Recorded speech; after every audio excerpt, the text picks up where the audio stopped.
नमस्ते प्रोफेसर साहब। अरे ताऊ सर कैसे विश्वनाथ? ठीक हूँ सर। अरे आओ तो बैठो बैठो बैठो। हाँ। भाई क्या बात है ताऊ, आज यहाँ का रास्ता कैसे भूल गए आप? बल्कि एक कंप्यूटर ने आपके घर का रास्ता दिखा दिया। मतलब? हाँ, मतलब ये कि मैं एक कंप्यूटर सेंटर खोलने जा रहा हूँ प्रोफेसर साहब। ये तो अच्छी बात है। कब और कहाँ? कहाँ ये तो निश्चित है, लेकिन कब इसके बारे में कुछ पता नहीं। मतलब ये कि वो जो प्रोफेसर साहब, वो होता है ना, क्या, अरे वो चूहा, माउस। हाँ माउस। हाँ, वो माउस खरीदने के लिए पैसे है हमारे पास, लेकिन वो मॉनिटर, कीबोर्ड, प्रिंटर उसके लिए पैसे ही नहीं है। वैसे ताऊ क्या हर चीज का कहने का अंदाज ही निराला होता है। हाँ तो बोलिए ताऊ, मुझे शरद ने बताया था कि आजकल ताऊ बहुत ही जोश में है कंप्यूटर सेंटर खोलने के लिए। हाँ? लेकिन अकाउंट में पैसे देखे तो सारे होश उड़ गए। सारा जोश सोडे की झाग की तरह फुस करके नीचे बैठ गया। अरे ताऊ, तो इसमें निराश होने की क्या बात है? जब आपने इतना अच्छा काम करने की सोच ही ली है तो कोई ना कोई रास्ता तो निकल ही आएगा। खैर, क्या लेंगे आप लोग? चाय, ठंडा, कॉफी? नहीं, फिलहाल आपकी हमें मदद चाहिए। कैसी मदद? वैसे प्रोफेसर साहब, मेरे पास 30-35 हजार रुपए तो है, लेकिन बाकी पैसों का क्या करें कुछ समझ में नहीं आ रहा है। मैंने ये सोचा था कि कंप्यूटर सस्ता होगा, सो मैं खरीद के ये विश्वनाथ अपना काम जल्द से जल्द शुरू करेगा। तो आपके मुंह से विश्वनाथ के बारे में सुन के अच्छा लगा। वैसे सुधा भी मुझे इसके प्रोग्रेस के बारे में बताती रहती है। Good, keep it up Vishwanath. Thank you sir. Sir ये कोटेशंस हैं, करीब 20-25 दुकानों पे जाकर कलेक्ट किए हैं मैंने। इतने कोटेशंस तो काफी है वैसे। हाँ तो प्रोफेसर साहब, आप कहीं से हमारे पैसे के लोन का इंतजाम करवा दें तो घर में कंप्यूटर आ जाएंगे। लोन मुश्किल काम है वैसे ताऊ। अरे कोई बात नहीं, आसान काम है। अरे हो जाएगा। हाँ। ये लोन मैं आपको दे दूं, लेकिन मुझे वापस लौटाना भी होगा। अरे जय हो, जय साहब की जय हो। Thank you sir. लेकिन ताऊ, हाँ, ये लोन मैं आपको एक शर्त पे दूंगा। नहीं, घबराने की बात नहीं, इंटरेस्ट नहीं चार्ज करूंगा। कौन सी शर्त? बुआ को आपको कंप्यूटर सिखाना होगा। बुआ को कंप्यूटर? उसे तो भगवान भी नहीं सिखा सकता।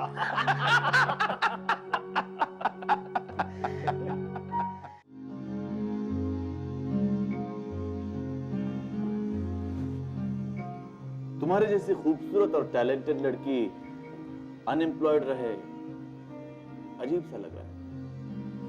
Thank you for the compliment, लेकिन अब तुम मेरे प्रोफेशनल लाइफ में भी नजर रखने लगे हो। ऑफ कोर्स, एक दोस्त होने के नाते मेरा ये फर्ज बनता है कि मैं अपने दोस्त के बारे में जानूं, उसका ख्याल रखूं। दैट्स नाइस, लेकिन तुम्हें नहीं लगता कि तुम कुछ ज्यादा ही ख्याल रखने लगे हो?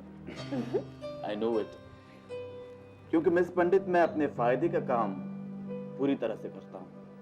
Business Manju. Well then, for your information, मैं आपको बता दूं कि मैं भी एक नौकरी करती थी और वो जॉब मैंने छोड़ दी। ये मत पूछना कि मैंने ये जॉब क्यों छोड़ी। लेकिन मैं तो ये जरूर पूछूंगा कि तुमने वो जॉब क्यों छोड़ दी।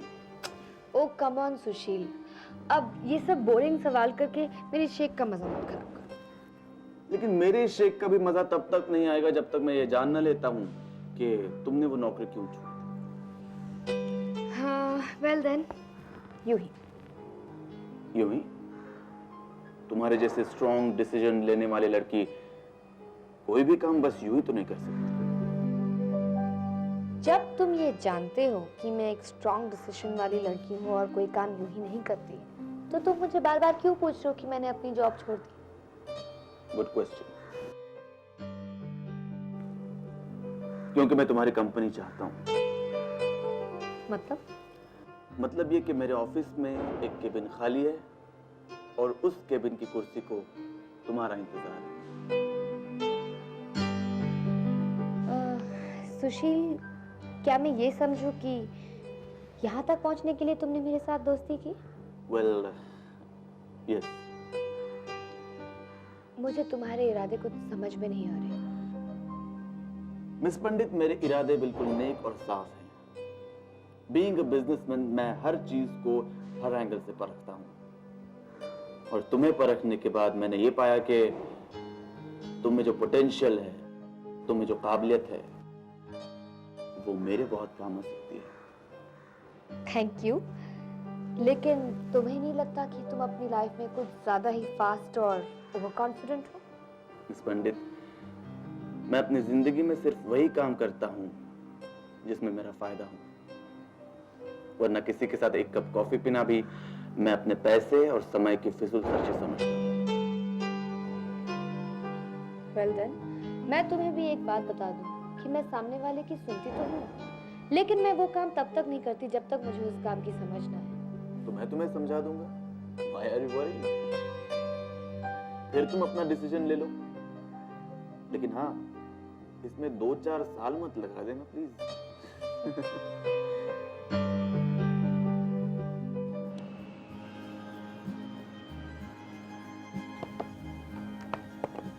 जानती हो पल्लवी, आज मम्मी ने जबरदस्ती ये स्पेशल सैंडविचेस भेज दिए मेरे साथ। मैंने उनसे कहा कि इतने सारे सैंडविचेस मैं क्या करूंगा, मैं तो इतना नहीं खाता। उन्होंने कहा ठीक है, तुझे नहीं खाना है मत खाना, पल्लवी को खिला देना।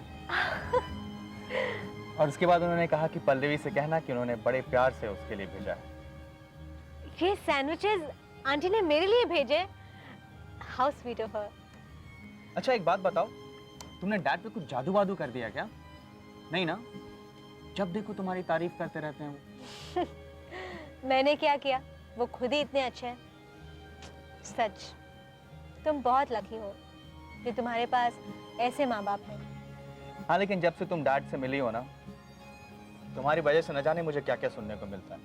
क्यों, क्या हुआ? अरे यही कि उससे कुछ सीखो, उसकी तरह बनो, पढ़ाई करो, ये करो वो करो। तो अच्छा है ना। अरे उन्हें ऐसा लगता होगा कि तुम अपनी पढ़ाई पर ध्यान नहीं देते। अरे ध्यान दे भी तो कैसे? क्यों? मेरा सारा ध्यान तो आजकल तुम्हारे ऊपर रहता है। अच्छा मुझे सैंडविच खाने दो।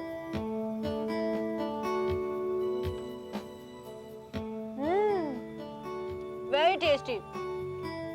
तुम भी खाओगे? नहीं, मैं क्यों खाने लगा? मेरे पास मुंह है क्या?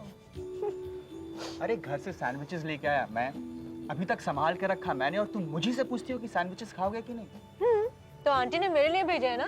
अरे ऐसे ही नहीं भेज दिया, मेरी मम्मी मेरे लिए 2 सैंडविचेस रख रही थी। मैंने कहा चलो 2 और दे दो, पल्लवी भी खा लेगी। चल बस। नहीं लेकिन मेरे पेरेंट्स बहुत अच्छे हैं ना? नहीं? मैं किसी दिन आंटी से मिलना चाहूंगी। श्योर, जब चाहो मिल लो। आई थिंक मम्मी को तुमसे मिलके बहुत खुशी होगी। तुम्हें पता है, मैं जब भी किसी परेशानी में होता हूँ ना, मेरे पेरेंट्स की परेशानी देखने लायक होती है। मुझे याद है एक बार बचपन में मैं यूं ही नकली पट्टी लगा के घर चला गया था। थोड़ी बहुत इंक लगा ली मैंने, बिल्कुल भयानक सा एक्सीडेंट लग रहा था। घर पहुंचा तो पेरेंट्स परेशान, रोना धोना चालू। पेरेंट्स कहने लगे चलो अभी हॉस्पिटल चलो, डॉक्टर को दिखाना है, ये करना है वो करना है। मैंने कहा कि अरे कुछ नहीं हुआ है, मैं मुझे मजाक कर रहा था। मेरी कोई बात नहीं मानी उन्होंने, जबरदस्ती हॉस्पिटल ले गए वो। हॉस्पिटल पहुंचे तो डॉक्टर साहब ने जब पट्टी खोली तो कुछ नहीं। तुम ऐसे सीरियस मजाक करते हो अपने माँ बाप के साथ, उनके सेंटिमेंट्स के साथ इस तरह खेलते हो। Not good. अरे उस समय मैं 6 साल का बच्चा था यार, मुझे ये भी नहीं पता था कि सेंटिमेंट्स होते क्या हैं। किसी ने कहा पट्टी बांध लो तो मैंने पट्टी बांध ली। नहीं यार, जोक्स अपार्ट, मेरे पेरेंट्स बहुत अच्छे हैं। I think they are very fond of me. तुम भी तो बताओ अपने बारे में कुछ। मैं क्या कहूँ? Actually, I don't have anything to say. इतनी छोटी सी थी जब मेरे डैड चल बसे, और मम्मा को जब भी देखा तो काम करते हुए देखा। सुबह घर से निकलती तो रात देर को घर वापस आती, और इस जिम्मेदारी में, इस स्ट्रगल में एक माँ का प्यार कहीं खो गया। ऐसा नहीं है कि वो मुझे प्यार नहीं करती, शायद वो मुझे बहुत प्यार करती है, लेकिन इस प्यार को दिखाने का, इस प्यार को जताने का उनके पास वक्त ही नहीं। तुम्हारी ये सारी बातें सुनकर मुझे ऐसा लगता है कि मेरा सारा सुख बचपन में ही खो गया। Come on Pallavi, don't be sad और प्रॉमिस करो आगे से तुम मेरे सामने कभी भी उदास नहीं होगी, ओके? अब जल्दी से ये सैंडविचेस खाओ, हम लोग क्लासेस के लिए लेट हो रहे हैं, ओके? अरे आप तुम भी खाओ। या थैंक यू।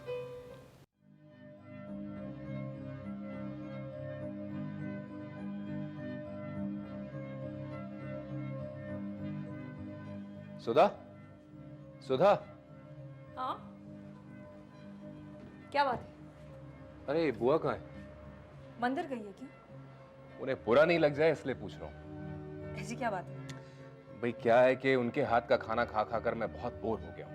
आज इत्तेफाक से हम दोनों जल्दी घर आ गए तो सोच रहा हूँ कुछ खाना बनाता हूँ। तुम बनाओगे? बहुत अच्छा आइडिया है। चलो। तो एक काम करो। हाय पापा। हाय। हाय बेटी। How are you? Fine. Mummy आज स्कूल में बड़ा मजा आया। हमारी एनुअल गैदरिंग की प्रैक्टिस शुरू हो गई। अच्छा? अरे वाह, तुम उसमें क्या पार्टिसिपेट कर रही हो? डांस। अच्छा कौन सा डांस? वो गरबा है ना, घोल वागे घोल वागे। ए स्टूपिड, वो घोल वागे नहीं है, ढोल वागे है। कुछ भी बोलती रहती है। अरे कुछ भी बोलने से क्या होता है दीदी, कुछ भी बोल दो, मुझे तो सिर्फ डांस से मतलब है। ए स्टूपिड, गाना भी गाना हो तो परफेक्टली गाना चाहिए। क्या मतलब है कुछ भी बोल दो? ओके ओके आकांक्षा, ये बताओ तुम उसमें क्या कर रही हो? पापा कुछ नहीं। कुछ नहीं? क्यों? आज दीदी को मैम ने पूरा टाइम क्लास से बाहर निकाल दिया था। What? क्यों? मम्मी ये झूठ बोल रही है। नहीं मम्मी, मैं झूठ नहीं बोल रही हूँ, मुझे रूपाली दीदी ने बताया और इसे पनिशमेंट दी कि बोर्ड पर 100 टाइम्स लिखो I will never tell lies. Anushka क्या बोल रही है तू? कुछ भी बोले जा रही है। लेकिन कुछ तो सच होगा जो इसे रूपाली ने बताया। बेटा एक काम करो, तुम खुद ही बताओ कि सच क्या है। हाँ? बताओ ना, बोल क्यों नहीं रही हो? इसे घूर कर मत देखो, उसे कुछ नहीं होगा। साफ साफ बताओ। अच्छा सुधा रहने दो, बच्चे थक गए होंगे, इन्हें फ्रेश हो जाने दो, बाद में बता देंगे। लेकिन शरद मुझे बहुत अजीब सा लग रहा है कि आकांक्षा को पूरे दिन क्लास से बाहर रहना और 100 बार बोर्ड पे लिखना पड़ा कि I will not tell lies. इसका मतलब है कि मैं इसका ख्याल नहीं रखती हूँ। टीचर तो यही सोचती होगी। तुम भी पता नहीं क्या क्या सोचने लगते हो। हाँ? भाई कभी कभी बच्चे भूल भी जाते हैं। आकांक्षा बेटा तुम ही बताओ क्या बात है? पापा वो हमें आज स्कूल में क्राफ्ट वर्क कंप्लीट करके देना था, लेकिन मैं कंप्लीट नहीं कर पाई क्योंकि मुझे क्रेप पेपर और कलर्स लाने थे। आप और मम्मी कल लेट हो गए। इतनी सी बात थी तो बोल क्यों नहीं रही थी? मम्मी वो आप ही क्योंकि तुम ना किसी की बात सुनती हो और ना समझती हो, ऊपर से नाराज होने लगती हो। You should say sorry to her. I am sorry. It's okay. अच्छा चलो बच्चों, फटाफट फ्रेश होकर आओ, आज तुम्हारे पापा तुम्हारे लिए खाना बनाएंगे। ये मजा आएगा। मजा आएगा? चलो चलो देखते हैं। Go, go, go. चेंज करके आओ। Come fast. अच्छा भाई, क्या बनोगे? वो एक सरप्राइज है। मुझे ये बताओ, ब्रोकोली है, मशरूम है, बेबी कॉर्न है, सब कुछ है। स्प्रिंग अनियंस है। स्प्रिंग अनियंस भी है। चलो देखो। बनाकर दिखाओ।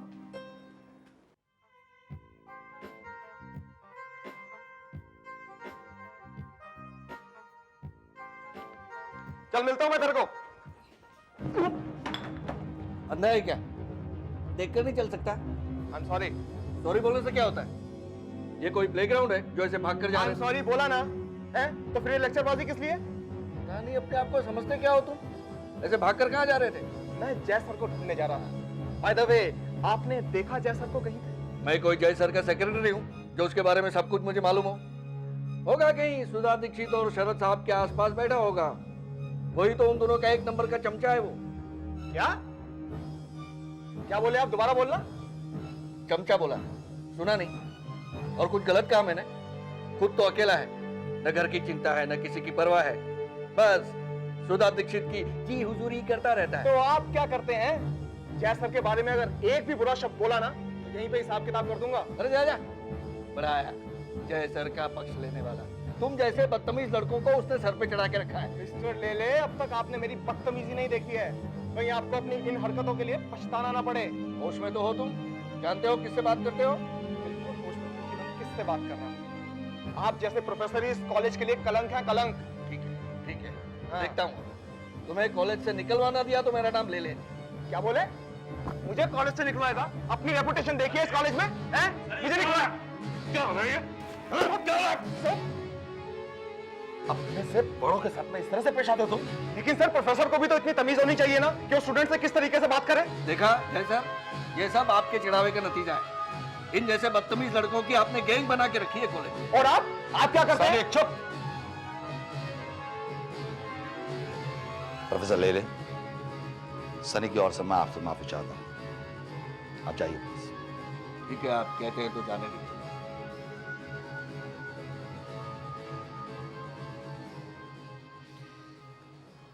क्या समझते तुम अपने आप को? इस कॉलेज का दादा या हीरो? तुम्हारे लिए कितना कुछ मैं करते रहूंगा, कब सुधरोगे तुम? सर आप जानते नहीं हो कि वो सर आपके बारे में। You are a student and behave like a student. तुम जानते भी हो कि तुम्हारे इस मिसबिहेवियर की वजह से तुम्हें कॉलेज से रस्टिकेट किया जा सकता है।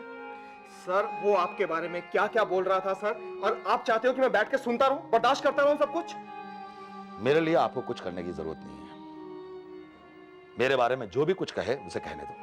पीठ पीछे हर किसी के बारे में कोई ना कोई लोग तो बोलते ही रहते हैं। और हां, मेरे मुंह पे अगर किसी ने कोई बात की तो उसका जवाब मैं दूंगा, तुम नहीं। ओके? मैं गो ना एंड सुनो। आई एम सॉरी। सॉरी? वो किस लिए सर? तुम्हें थप्पड़ मारा इसलिए। सर एक क्या, आप तो 10 थप्पड़ मारने का हक रखते हैं। एक आप ही तो हैं इस कॉलेज में जिसकी मैं दिल से इज्जत करता हूं सर। अच्छा, अगर दोबारा तुमने इस तरह की कोई गलती की ना तो 10 थप्पड़ भी मार के दिखाऊंगा। वैसे सर आपसे मुझे कुछ काम था। अच्छा, चलो आप स्टाफ रूम में चलते हैं। Okay sir.